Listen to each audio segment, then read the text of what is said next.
Oi, pessoal, tudo bem? Aqui é a professora Mirene que está falando. Hoje eu vim aqui para conversar um pouquinho com vocês a respeito da psicologia do desenvolvimento. Por que a psicologia do desenvolvimento ela é importante? Porque ela vai nos descrever, ou seja, ela vai mostrar as fases do desenvolvimento, as fases da vida do sujeito, das pessoas, e o que é esperado dentro daquela fase, o que é esperado no desenvolvimento daquela pessoa, daquela criança, naquele momento em que ela está vivendo. Então, vamos lá, a psicologia do desenvolvimento é um campo da psicologia que vai descrever todas as funções psicológicas do ser humano, sobretudo da criança, já que o desenvolvimento da criança é um desenvolvimento que ocorre, é o momento em que ocorre maior transformação, é o período da infância. Então, aqui a gente vai descobrir o que é esperado, ou nós vamos conhecer o que é esperado sobre as relações sociais, emocionais, sobre as questões intelectuais. Então, tudo isso a gente vai percebendo que à medida em que a criança vai crescendo, vai mudando, precisa de mudar. E se essa transformação, e se essa mudança qualitativa e quantitativa não acontecer, é porque esse desenvolvimento, de uma certa forma, ele está comprometido. Tem várias N razões para que isso ocorra. Vamos continuar, então, discutindo aqui quais são os períodos do desenvolvimento na infância. Então, na infância, é uma fase que vai ocorrer desde antes do nascimento, ou seja, desde o período pré-natal, da vida intrauterina até a adolescência. Bom, na vida intrauterina, então, o feto ele vai responder a muitas mudanças químicas, emocionais, principalmente quando ocorre ali na mãe, né? Então, a mãe muito ansiosa, ou uma mãe que não se alimenta bem, ou uma mãe que faz uso de algum medicamento, enfim, fatores que podem, que estão fora, né? Fatores ambientais, fatores que não dependem daquele bebê, então a gente conhece ele como fatores teratogênicos. Tudo que está fora são fatores que podem interferir nesse desenvolvimento desse feto, nesse período pré-natal. Em seguida, nós temos o período do recém-nascido.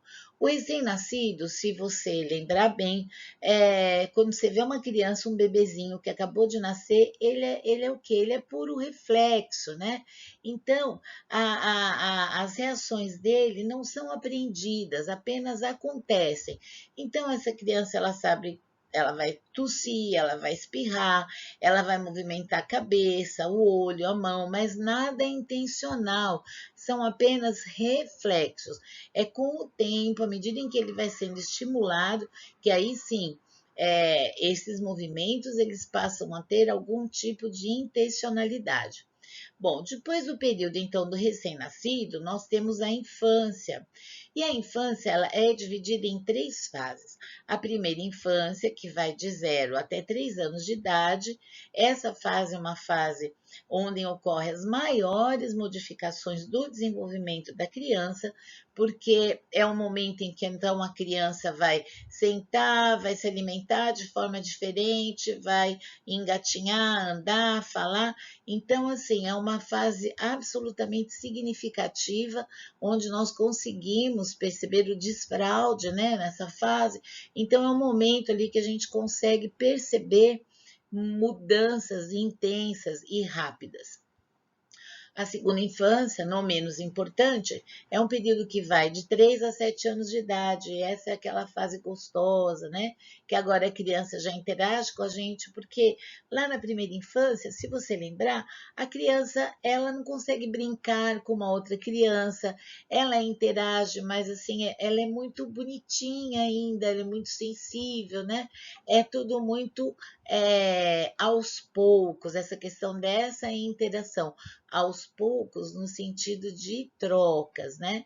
Agora aqui dos 3 anos, ela já vai cantar, ela vai contar história, e com 7 anos, então, é uma delícia, essa criança vai para a escola e o mundo maravilhoso, ela já está aí na fase de alfabetização e ela vai descobrir outras coisas da vida e do mundo, e nós também. Lembrando que se isso não acontece por algum tipo ou por alguma causa, nós precisamos de ficar atentos, porque pode implicar nesse ou comprometer esse desenvolvimento.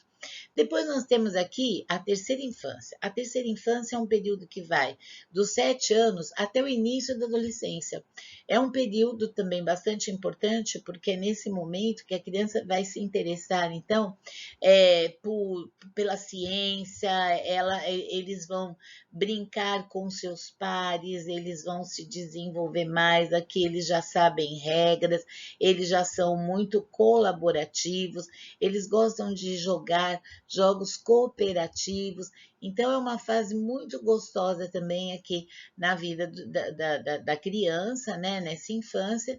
Em seguida, nós temos a adolescência. A adolescência, vocês sabem, é uma fase mais complicada, é uma fase onde o sujeito vai buscar a sua identidade. Uma fase muito conflituosa, que precisa de apoio, que precisa da família, que precisa de estar junto, sempre respeitando, mas a adolescência realmente é uma fase que precisa de que esse sujeito tenha modelos, né, padrões, modelos, e um ambiente que o acolha e que entenda todas essas modificações, o que o ajude a entender todas essas modificações, esses conflitos que ele está vivendo, em busca ali de uma idade, de uma vida adulta, né, de uma identidade. Então, é esse momento de transição.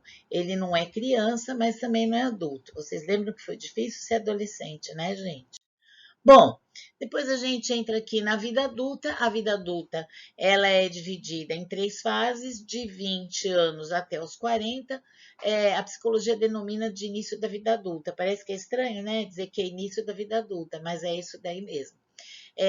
Nesse momento, nessa fase, quando as pessoas se apaixonam, quando elas buscam conviver com outras pessoas, aquele grupo imenso que ela tinha na adolescência já não existe mais, os amigos já são mais restritos, existe um interesse agora pelo estudo, por uma ascensão, por obter coisas boas e novas, né?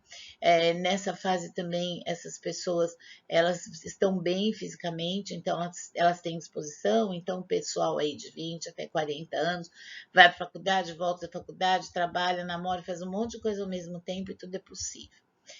Aqui dos 40 aos 65 anos, que a gente chama de vida adulta ou intermediária, também é uma fase bastante interessante, porque é o momento em que o sujeito ele olha para trás e ele vê que é possível ainda ele realizar coisas que ele não realizou.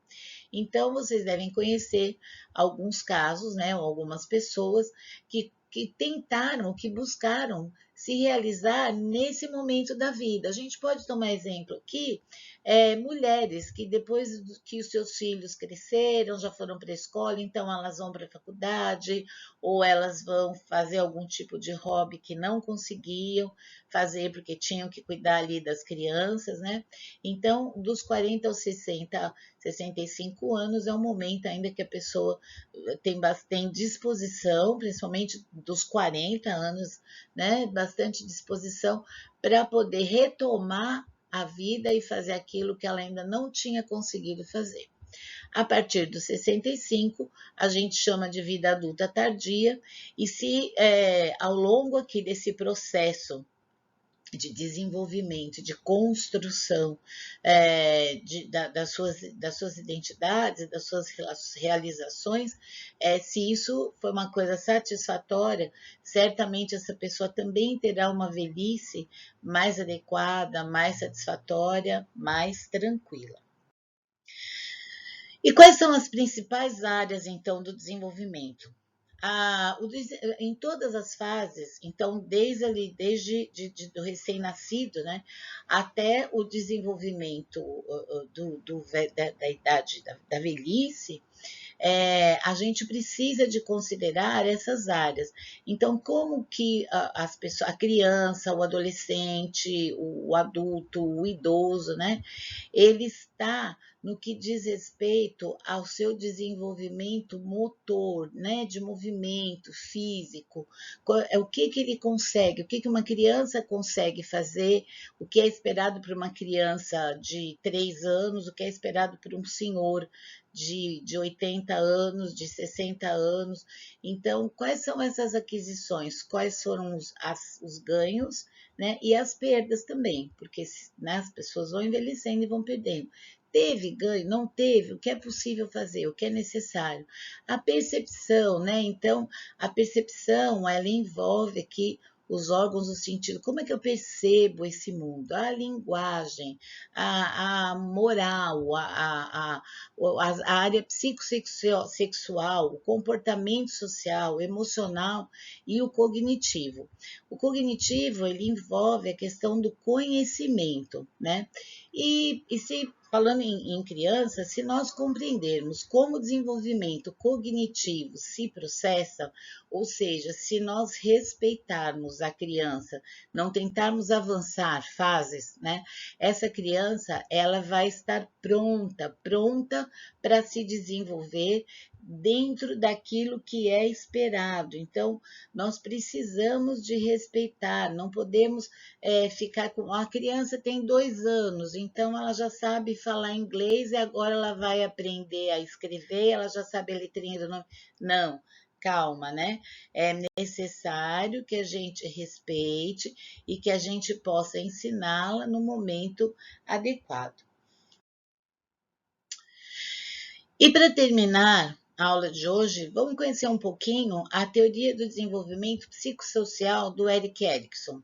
O Erik Erikson foi um psicólogo importante, ele tem a base na psicanálise e ele criou, então, essa teoria do desenvolvimento emocional, que consiste ali em 8 estágios, ou 8 estágios, sendo que cada um vai ocorrer em uma fase específica da vida, desde o nascimento até a morte. Para o Erik Erikson, cada estágio vai atravessar uma crise psicossocial e que vai ter uma vertente, ou seja, vai ter um lado positivo e um lado negativo. Então, essa crise não é uma coisa ruim, ele denominou de crise, mas é um processo, né? É um processo. Então, cada estágio vai passar por esse processo, e nesse momento, dependendo de como essa pessoa conseguiu lidar, de como esse ambiente, as suas relações com as outras pessoas aconteceram, ela vai conseguir elaborar bem ou não. Aquilo que foi bem elaborado, ela vai levar para o resto da vida e vai passar as outras fases com mais tranquilidade. Então, vamos conhecer um pouquinho aqui nesse quadro. Então, temos aqui o estágio psicossocial, a confiança versus a desconfiança. Aqui a criança tem de 0 a 1 ano e ela vai desenvolver a sensação de um mundo bom e um lugar seguro. Como são as 8 fases, são bastante complexas, eu vou dar alguns exemplos, vou falar de algumas que são, no meu ponto de vista, bastante importantes para que a gente discuta aqui e vocês tenham uma noção, então, do que o Erik Erikson quis dizer. Bom, então voltando, né, falando aqui da confiança básica e da desconfiança, a criança, quando ela precisa de alguma coisa, quando cai uma chupeta, quando ela precisa de ser alimentada ou ela precisa de ser higienizada, né, é claro que ela vai reclamar. Se ela for atendida, ela não precisa de ser atendida de pronto, mas ela precisa de ser atendida, né, todas as vezes que ela for atendida, todas as vezes que ela perceber que ela conseguiu ter alguém ao seu lado, esse atendimento, essa proteção, esse cuidado vai dar para essa criança uma sensação de proteção, uma sensação de que existe um lugar seguro. E aqui ele vai dizer uma sensação de um mundo bom, né? É lógico que em alguns momentos a gente não está o tempo inteiro junto com essa criança ali, grudado no berço dela, né? Em alguns momentos nós não vamos poder atendê-la. Então, por isso que o Erik Erikson, ele falou, né, que existe essa crise. Só que se essa criança ela for menos atendida, ela com certeza vai ter uma sensação que de um lugar inseguro, de uma falta de amparo, de um desafeto. Uma outra fase aqui importante também é aqui na adolescência. A adolescência, como já falamos lá na frente, é uma fase extremamente complicada, né? E que o adolescente, ele vai, então, gerar, né, essa identidade versus a confusão de papel. Quem é? O que está acontecendo com ele? Quem é essa pessoa? Quem é esse adolescente? Então, por isso que a gente fala, olha, precisa de pôr limite, né? Você precisa de soltar e, ao mesmo tempo, segurar ali esse adolescente. Por quê? Porque ele está desenvolvendo a sua identidade, né? Ele está desenvolvendo o seu modo de ser, né? O seu modo de viver, as suas escolhas, o seu mundo interno. E tudo isso vai sendo o que agora?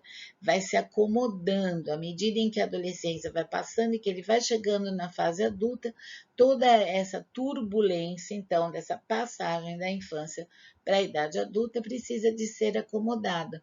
Então, esse adolescente, ele precisa de se sentir também protegido, ele precisa de ter alguém que, às vezes, dê uma segurada mesmo para que ele possa se sentir integrado, porque ele sozinho não consegue, né? Então, a adolescência, ele precisa de ter modelos, e aí os modelos podem ser bons ou podem ser ruins, né?